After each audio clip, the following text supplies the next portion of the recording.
오늘도 귀한 저녁에 감사드립니다. 다음 주간은 올 겨울 들어서 가장 춥다고 합니다.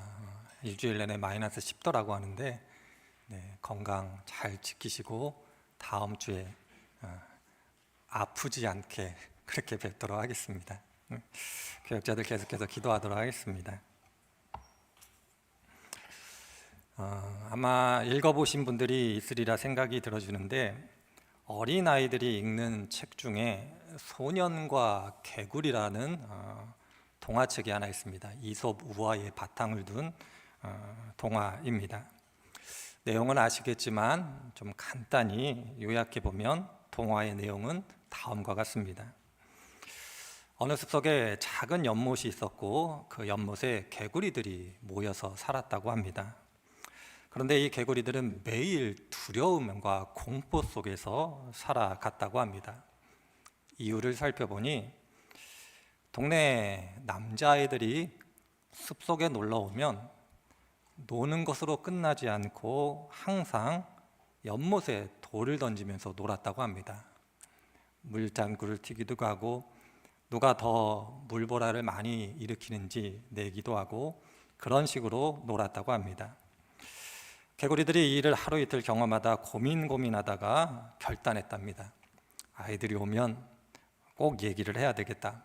다시는 연못에 돌을 던지지 말아달라고 그렇게 부탁을 해야겠다 결심을 했다고 합니다.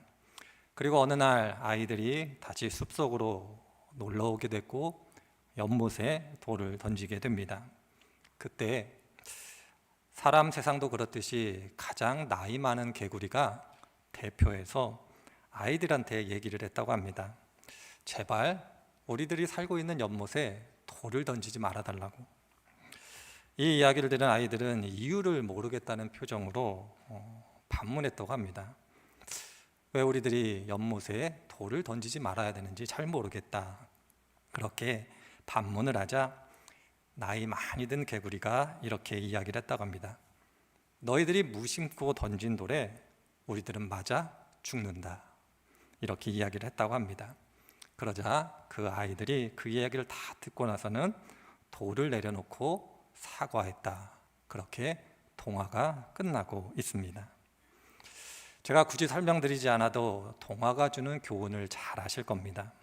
한 사람이, 한 개인이 아무 생각 없이 무심코 한 행동이나 말이 누군가에게는 치명적인 상처가 될 수 있다는 것을 잘 보여주고 있는 동화입니다. 아이들의 동화라 그런지는 모르겠습니다만은 어른들이 잊고 있는 삶의 진리를 담고 있습니다. 그래서 때때로 아이들 책이지만 어른들도 아이들의 동화를 읽어보면 인생을 어떻게 살아가야 되는지 배우게 되는 경우들이 많이 있습니다. 옛 어른들은 아이들을 가르칠 때 여러 가지 많은 말씀을 해 주셨습니다. 그리고 아이들이 복된 인생을 살아가기를 바라실 때에 여러 가지 말씀 중에 하나가 어떤 말씀이냐면 사람의 말에는 무게가 있으니 가벼이 말하지 말라는 가르침이었습니다. 아마 이 자리에 계신 분들도 들어본 말씀일 것이고 저도 어린 시절에 주변 어른을 통해서 많이 들었던 말 중에 하나입니다. 그런데 어린 시절에는 이 이야기를 많이 들었지만 말에 무게가 있다는 것을 솔직히 몰랐습니다. 무슨 말일까? 어떤 의미일까? 말에 무게가 있는데 저울로 달아볼 수도 없는데 어떤 의미일까? 그렇게 생각했습니다. 그런데 나이가 많은 것은 아니지만 그래도 인생을 살아보니 어른들의 말씀이 맞구나라는 경험을 참으로 많이 하게 됩니다. 말 한마디로 인해서 천냥빚을 갚기도 하지만 말 한마디 잘못해서 없던 천냥빚도 생기게 되는 것이 말이라 이렇게 말씀드릴 수가 있을 겁니다. 저만 하더라도 많은 시행착오를 거쳐서 배우게 된 게 있습니다. 무엇이냐면 말이 없다. 이렇게 사람들에게 이야기를 듣는 것이 말을 많이 해 실수하는 것보다 낫다는 것을 배우게 됐고요. 꼭 말해야 되는 경우에는 단어나 문장, 표현을 정말 심사숙고해 말해야 되는 것을 배우게 됐고, 가까운 사람일수록 더 조심해서 말해야 되는 것을 배우게 됐습니다. 그런 의미 속에서 어른들이 하신 말씀이 맞구나라는 생각을 정말 많이 하고 살아가게 됩니다. 그래서 말을 이렇게 표현해 볼 수 있을 겁니다. 말 한마디에 어떤 사람의 삶이 무너지기도 하고, 말 한마디 때문에 어떤 사람에게는 큰 위로와 소망이 되고, 어떤 사람에게는 인생을 바꾸는 그러한 결정적인 계기가 될 수 있는 것이 사람의 말이라는 것을 발견하게 됩니다. 저보다 더 잘 아시겠습니다마는 어떤 큰 사건을 경험해서 한 사람의 삶이 변화되기도 하지만, 말 한마디 한 사람의 삶이 변화되기도 합니다. 그래서 말은 단순한 소리라고 하기보다는 어느 분의 표현이겠습니다마는 우리의 삶을 움직이는 보이지 않는 손이지 않을까, 그런 생각을 해보게 됩니다. 이것이 바로 어른들이 말씀하셨던 말에는 무게가 있다, 그러니 말을 가벼이 하지 말아라는 것을 실제적으로 현실 속에서 경험해가는 일이기도 합니다. 그럴 때 어른들이 말에 무게가 있다 이렇게 말씀하셨을 때, 한 사람이 갖고 있는 말의 무게는 어디에서 비롯되는 걸까요? 쉽게 생각해 볼 수 있듯이 말의 무게는 말의 내용이 중요하지만 그것이 결정적인 요소는 아니다라는 것을 잘 아실 겁니다. 말이 무거워지기 위해서는 말을 하는 사람의 인격이 바탕이 돼야 되고, 그 사람의 진심이 바탕이 돼야 되고, 그리고 말에 따른 그 사람의 행동이 쌓여졌을 때 어떤 한 사람이 하는 말이 무게감을 갖게 된다, 그렇게 말씀드릴 수 있을 겁니다. 그래서 어떤 사람의 말은 화려하지만 깃털과 같이 가벼울 수 있고, 어떤 사람의 말은 화려하지 않지만 바위처럼 무거울 수 있다, 그렇게 말씀드릴 수 있을 겁니다. 세상을 살아가며 저희들이 말이라는 것이 얼마나 중요한가를 세상의 지혜, 세상은 끝없이 강조해 이야기하고 있습니다. 그런데 성경을 읽어보니 세상보다 더 말에 대해서 강조하고 있는 것을 발견하게 됩니다. 여러 가지 많은 말씀이 있지만 대표적인 말씀이 야고보서 3장 7절에 있는 말씀입니다. 야고보 사도는 우리들에게 이렇게 이야기하고 있습니다.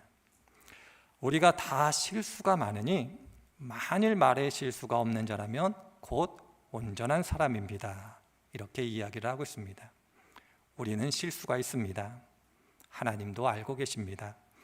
그러나 말에 실수가 없다라면, 말에 실수를 줄일 수 있다라면 그 사람은 온전합니다, 그렇게 성경이 강조해 이야기하고 있습니다. 세상보다 더 강조하고 있는 것이 성경이고, 성경은 우리들의 말이 얼마나 중요한 것인가를 많은 곳에서 이야기하고 있습니다. 이러한 전제를 가지고 오늘 말씀을 읽어보면 오늘 말씀 속에서 귀한 교훈을 발견하게 됩니다. 오늘 함께 읽은 말씀은 예수님께서 제자들에게 질문을 던지는 것으로 시작됩니다. 많은 사람들이 나에 대해서, 제자들의 스승되는 예수님에 대해서 어떻게 이야기하고 있는지 내가 듣고 싶다, 그렇게 제자들에게 질문을 던집니다. 그러자 제자들이 이야기하죠. 어떤 사람은 선지자라고, 어떤 사람은 스승이라고, 어떤 사람은 우리들 가운데 있는 한 예언자라고 그렇게 이야기를 합니다. 제자들의 이 이야기를 다 들은 다음 예수님께서 동일한 질문을 제자들에게 던지고 계십니다. 너희는 그러면 나를 누구라고 생각하고 있느냐, 이렇게 제자들에게 예수님께서 질문을 던지십니다. 이때 베드로가 오늘 본문에 의하면 하나님의 그리스도십니다, 이렇게 고백하고 있습니다. 베드로의 고백에 대해서 예수님의 반응이 오늘 읽은 누가복음에는 나오지 않지만 마태복음을 읽어보면 예수님께서 얼마나 기뻐하시고 칭찬하셨는가를 알 수 있습니다. 듣고 싶었던 이야기고 듣고 싶었던 말이었고, 제자들 가운데 그래도 한 명이라도 예수님이 누구신가를 정확하게 알고 있었기 때문에 참으로 기뻐하고 계시는 예수님을 발견하게 됩니다. 베드로의 고백은 참으로 아름다운 고백이었습니다. 그런데 베드로의 고백이 참으로 아름다운 고백이지만 이 고백이 말로 끝나지 않기 위해서는 성경을 보니 세상에서 말을 중요하게 생각하는 것 이상의 것이 필요함을 발견하게 됩니다. 제자들 가운데 유일하게 예수님이 누구신가를 정확하게 알고 고백했지만, 그래서 예수님께서 그 고백을 칭찬하셨지만, 그 고백이 고백으로 끝나지 않기 위해서는 세상보다 더 많은 것이 필요함을 성경이 우리들에게 이야기하고 있습니다. 이렇게 표현할 수 있습니다. 사람과의 말의 무게보다 더 무거운 것이 있다면 하나님과 사람과의 관계에서 행하여지는 말의 무게입니다. 그래서 마태복음 7장을 보면 예수님께서 이렇게 말씀하고 계시는 겁니다. 나더러 주여 주여 하는 자마다 다 천국에 들어갈 것이 아니요 다만 하늘에 계신 내 아버지의 뜻대로 행하는 자라야 들어갈 것이다. 베드로의 고백처럼 이야기하자면 주는 하나님의 아들입니다, 하나님의 그리스도십니다, 이렇게 고백하는 것만으로는 천국에 들어갈 수 없다는 겁니다. 고백도 중요하지만 그 고백을 뛰어넘는 무엇인가가 있어야지만 너희들이 온전한 사람이다, 그렇게 예수님께서 말씀하고 계십니다. 남녀가 어느 기간 동안 교제하게 되면 서로 상대방이 마음에 들면 결혼하게 되겠다, 이런 마음을 먹게 됩니다. 그렇게 되면 보통 청혼이라는 것을 하게 됩니다.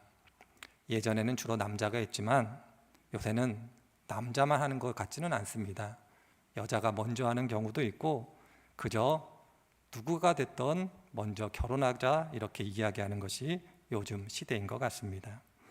어찌됐든 남녀가 마음에 들어 함께 살아야겠다 마음을 먹게 되면 결혼하기 전 청혼이라는 것을 하게 됩니다.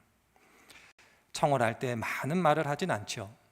이렇게 이야기합니다. 나랑 결혼해 줄래? 단 한마디에 한 문장으로 이야기를 합니다. 그러면 그 이야기를 들은 상대방이 이렇게 이야기합니다. 그래. 이렇게 단 한 단어로 표현을 합니다.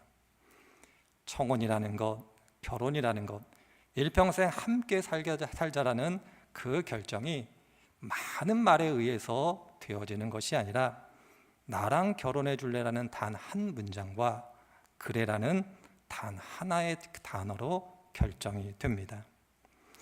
분명한 것은 청혼할 때 상대방에게 말해지는 한 문장과 한 단어의 무게는 길지 않지만 결코 가볍지 않다는 겁니다. 죽음이 두 사람을 갈라놓을 때까지 두 사람이 감당해야 될 무수히 많은 것을 담고 있기 때문에 그러합니다. 그러나 우리의 현실을 살펴보면 각자 자신의 입으로 한 말, 나랑 결혼해 줄래? 그래라는 이 한 문장과 한 단어의 무게를 몰라 서로에게 치유될 수 없는 상처를 주고 심지어 원수가 되고, 그래서 결국 관계도 깨어지고 가정도 깨어지는 그러한 사람들을 종종 보게 됩니다. 한 단어, 한 문장이 아니라 거기에 담겨져 있는 삶의 무게를 잃어버렸을 때에 결국은 사랑으로 시작했으나 그 사랑이 온전히 열매 맺지 못하게 되는 것이 우리의 현실입니다. 어떻게 보면 예수님께서 제자들에게 한 질문, 너희들은 나를 누구라 생각하느냐? 그리고 베드로가 하나님의 그리스도십니다, 이렇게 대답한 것은 청혼에 비유할 수도 있을 겁니다. 내가 나를 누구라고 생각하느냐? 하나님의 그리스도십니다. 짧은 문장으로 구성되어 있지만 이 말 가운데 담겨져 있는 그 무게는 말로 표현할 수 없을 정도로 무겁다, 그렇게 말씀드릴 수 있을 겁니다. 그래서 베드로는 그의 삶 그리고 그의 죽음을 통해서 자신이 한 고백의 무게를 감당했던 사람이 베드로였음을 성경을 통해서 배우게 됩니다. 하나님의 그리스도십니다. 그 말의 무게를 베드로는 그의 삶을 통해서 증명해냈음을 성경은 우리들에게 증언하고 있습니다. 어떻게 보면 예수님께서 제자들에게 질문하신 그 질문이 우리들에게도 주어지고 있다, 그렇게 말씀드릴 수 있을 겁니다. 예수님께서 오신 거죠. 그리고 나에게 묻습니다. 너는 나를 누구라고 생각하느냐? 이렇게 질문을 던질 때에 아마 이 자리에 계신 한 분 한 분들 모두가 주저함 없이 베드로와 같이 대답하실 겁니다. 하나님의 그리스도십니다. 주는 그리스도십니다. 누구도 주저함 없이 이렇게 고백하실 겁니다. 그런 의미 속에서 베드로가 자신의 온 삶을 통해서 자신의 고백의 무게를 증명해냈듯이 우리들도 예수님을 주는 그리스도십니다, 이렇게 고백한다면 우리의 삶을 통해서 우리의 고백의 무게를 증명해내야 할 것입니다. 그리고 오늘 말씀이 우리들이 우리의 고백의 무게를 증명해내고자 할 때 그것이 어떤 삶일까를 예수님의 입을 통하여, 말씀을 통하여 세 가지로 가르쳐주고 있습니다. 오늘 말씀이 그 사실을 우리들에게 보여주고 있습니다. 첫 번째로는 예수님께서 이렇게 말씀하십니다. 자기를 부인하고 날마다 자기의 십자가를 지는 것이 고백의 무게를 살아내는 것이다, 그렇게 이야기합니다. 그리스도인이라면 자기를 부인하는 것이 무엇인지 알고 있습니다. 그러나 정작 설명하기는 쉽지가 않습니다. 그래서 우리의 신앙의 선배들은 자기를 부인하는 것이 무엇인가를 빌립보서 2장에 있는 말씀, 특별히 예수님께서 죽기까지 복종하셨다라는 이 말씀의 기초에 쉽게 이렇게 설명해 주고 있습니다. 자기를 부인하는 것은 다른 것이 아니라 내가 내 삶의 결정권을 가지고 있는 것이 아니라 모든 결정권을 하나님께 드리고 하나님이 결정하면 무조건 따르는 것이 자기를 부인하는 것이다, 그렇게 우리의 신앙의 선배들은 가르쳐 왔습니다. 그리고 자기의 십자가를 진다라는 것은 이 세상을 살아가면서 누구나 경험하는 어려움이 아니라 예수님을 믿었기 때문에, 예수님을 믿지 않았으면 결코 경험하지 않아도 되는 그 고난을 감당하는 것이다, 그렇게 이야기해 왔습니다. 십자가를 진다는 것은 예수님께서 우리들에게 주신 고난을 피해 달아나는 것이 아니라 오히려 그것을 끌어안는 것이다, 그렇게 우리의 신앙의 선배들은 이해해 왔습니다. 자기를 부인하고 십자가를 지라는 것, 그것은 하나님께서 결정한 고난이라면 그 고난을 끝까지 감당해야 된다, 그렇게 이해해 왔습니다. 예수님께서 말씀하시는 거죠. 너희들이 나를 주로 고백한다라면 내가 결정한 그 고난을 끝까지 감당해야 된다, 그 사실을 보여주고 있습니다. 그리고 두 번째로 이렇게 예수님께서 말씀하십니다. 나를 위하여 목숨까지도 내어놓을 수 있어야 한다. 생명보다 귀한 것은 없습니다.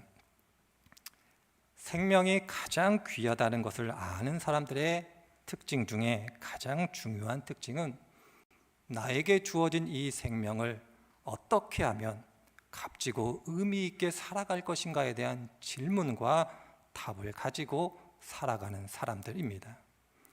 내 생명, 세상의 그 무엇보다도 중요하기 때문에 의미 없이 살아갈 수 없다라고 생각하고 삶의 목적과 의미를 발견하고자 하는 사람들이 갖는 특징입니다. 예수님을 위하여 목숨을 내어놓는다는 것도 이와 같습니다. 나에게 주어진 생명, 그 생명의 무엇을 위하여 살아가야 되는가에 대한 질문을 던지고 그에 대한 답으로 예수님과 복음을 위해 살아가야 되는 것이구나, 이 확실한 답을 가지고 살아가는 것을 의미합니다. 눈에 보이는 것이 아니라 눈에 보이지 않는 영원한 것을 위하여 살아가는 것, 예수님의 표현대로 이야기하자면 땅에 감추어진 보화를 위하여 모든 것도 아끼지 않는 것, 이것이 바로 주님을 위하여 목숨도 아끼지 않는 것이다. 그렇게 우리의 신앙의 선배들은 이해해 왔습니다. 세 번째로 예수님은 이렇게 말씀하십니다. 나와 복음을 부끄러워하지 않아야 된다. 그렇게 이야기합니다. 우리의 신앙의 선배들은 이것을 복음을 부끄러워한다라는 것, 그것을 내가 그리스도인이라는 것을 숨기는 것으로 이해해 왔습니다. 사람들 앞에서, 믿지 않는 사람들 앞에서 내가 그리스도인이라고 말하지 못하는 것, 그것을 주님과 복음을 부끄러워하는 것이다. 그렇게 이해했습니다. 왜 내가 그리스도인지 말하지 못하는가 생각해 보면 신앙의 선배들은 단 한 가지 이유를 이야기합니다. 그것은 내가 이 세상을 살아가면서 불이익을 당할까 봐, 아니면 내가 내 유익을 살아가는 것에 방해가 될까 봐 내가 그리스도인임을 이야기하지 못한다. 그렇게 이해해 왔습니다. 주님께서 말씀하시는 거죠. 나와 복음을 부끄러워하지 말아야 된다. 그것은 다른 것이 아닙니다. 내가 살아가는 이 세상 속에서 주님 때문에 불이익을 감당하는 것이고 주님 때문에 나의 유익함을 포기하는 것, 그것이 바로 고백을 따라 그 무게를 감당하는 것이다. 그렇게 말씀드릴 수 있을 겁니다. 베드로의 고백을 들으시고 기뻐하신 예수님은 베드로에게 그 고백이 무게를 갖기 위하여 그 고백이 말이 아니라 진실한 고백이 되도록 베드로에게 귀한 교훈을 주고 계시는 겁니다. 존 웨슬리 목사님을 가장 사랑하고 존경했던 한 사람이 있습니다. E.M. 바운즈라고 불리는 사람이고 이분의 책과 글이 많이 번역되어 많은 사람들이 읽은 그러한 존경받는 분입니다. 이분이 그래서 이렇게 한 표현을 사용하고 있습니다. 화면을 좀 보시죠. E.M. 바운즈는 그의 글 가운데 이렇게 표현합니다. 아침에 눈을 떠 가장 먼저 떠오르는 분이 하나님이 아니라면, 잠자리에서 일어나 가장 먼저 한 행동이 하나님을 위한 것이 아니라면 하나님께서 당신의 뒷자리에 밀려나 계시다는 의미입니다. 이렇게 표현하고 있습니다. 그래서 일평생 E.M. 바운즈는 눈을 떠 하나님을 생각했고 눈을 떠 먼저 하나님을 위한 일을 행함으로 살아갔던 분이었음을 그의 삶이 우리들에게 증언해 주고 있습니다. 오늘 예수님의 말씀과 E.M. 바운즈의 말을 고려해 보면 예수님께서 말씀하신 이 세 가지의 삶을 요약하면 이렇게 요약해 볼 수 있을 겁니다. 눈을 떠 가장 먼저 떠오르는 분이 하나님이고, 그러하기 때문에 내가 가장 먼저 하는 일이 하나님을 위한 일인 삶, 바로 이것이 고백의 무게를 따라 살아가는 사람의 모습이다. 그렇게 말씀드릴 수 있을 겁니다. 그래서 잘 알고 있듯이 바울이 로마서 14장 8절에서 뭐라고 이야기합니까? 이렇게 우리들에게 이야기하고 있지 않습니까? 우리가 살아도 주를 위하여 살고 죽어도 주를 위하여 죽나니 그러므로 사나 죽으나 우리가 주의 것이로다. 이렇게 고백하고 있습니다. 살아도 주를 위하여 살고 죽어도 주를 위하여 죽는 것, 사나 죽으나 내가 주의 것입니다. 이것이 바로 고백의 무게를 알고 살아가는 사람의 모습임을 기억해야 할 것입니다. 믿음의 길을 걸어가고 로마서 14장 8절의 말씀을 마음에 새기고 살아가게 되면 고백을 살아낸다는 것이 참으로 쉽지 않다는 것을 우리들은 날마다 경험하게 됩니다. 모르는 것도 아니고 살고자 하는 마음도 없는 것은 아니지만 참으로 고백을 따라 살아가는 것이 쉽지 않은 것이 믿음의 길입니다. 그래서 예수님께서 오늘 27절에 이렇게 우리들에게 말씀하고 계시는 겁니다. 죽기 전에 너희들 가운데 하나님의 나라를 볼 수 있는 사람도 있다.